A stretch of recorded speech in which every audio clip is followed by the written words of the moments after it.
Olá pessoal, hoje estou aqui fazendo esse vídeo usando o canal do BVK Advogados. Meu nome é Marco Antônio Borba, para quem não me conhece, sou advogado, tenho especialização em Direito Tributário, Gestão de Direito Tributário pela Unisc, Universidade de Santa Cruz do Sul, e tenho especialização em Direito Empresarial pela Fundação Getúlio Vargas. O que me traz aqui hoje, o tema que eu escolhi para falar para vocês, e quero ser bem sucinto para não ocupar muito tempo, é o planejamento tributário como estratégia de negócio para as empresas. É um tema que nesses meus 37 anos de advocacia vem me chamando a atenção como ele está sendo discutido e levado aos empresários daqui do nosso Brasil. É um tema que eu acho ele bastante complexo e hoje, pelo que se vê, chega-se ao final do ano, alguns técnicos de apoio aos empresários, a maioria não tem uma equipe técnica interna na sua empresa, são técnicos externos, na maioria das vezes contadores, chegam ao final do ano para o empresário e dizem: olha, fulano, nós temos que fazer o planejamento tributário para o ano que vem. Nós temos que ver qual o regime que nós vamos adotar, se vamos seguir no regime que estamos hoje ou em outro regime. O que vem a ser o regime, para quem não conhece, quando a empresa é criada, ela tem que optar por um regime. No Brasil nós temos o regime do Simples, o regime do presumido e do lucro real. Geralmente as empresas iniciam pelo regime do Simples, que é aquele que vai faturamento até 4 milhões e 800. Mas seria matéria de um outro vídeo, de uma outra oportunidade. Mas eles chegam nessa simplicidade, simplesmente dizendo isso aí.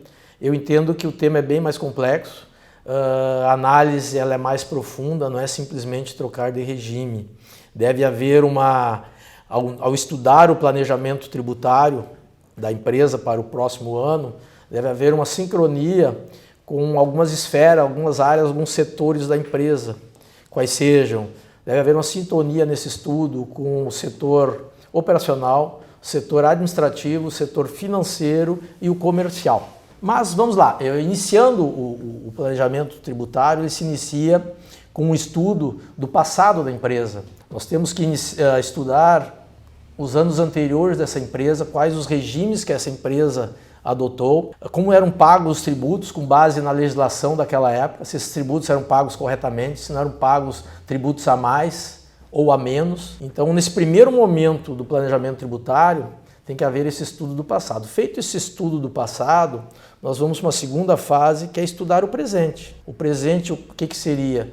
Ver qual é a legislação atual existente, se existem algumas isenções para esse ramo dessa empresa ou não. E aí sim, aí nós poderemos começar a pensar no planejamento para o futuro, que vai ser a terceira fase. A terceira fase do futuro seria sentar com o empresário e seus assessores técnicos, ou então com o grupo gestor da empresa, que geralmente é composto pelo financeiro, administrativo, comercial, e ver se essa empresa tem um planejamento estratégico para os próximos anos. Qual é a ideia dela de crescimento, de expansão? Para depois disso, nós conseguirmos fazer a conexão, então, desse planejamento tributário com esses setores, porque eu alerto bem ao empresário que se isso tudo não for feito, se não for feito essa análise para o futuro, para adotar determinado regime e fazer determinados movimentos tributários, eles sempre devem ser feitos com base na legislação.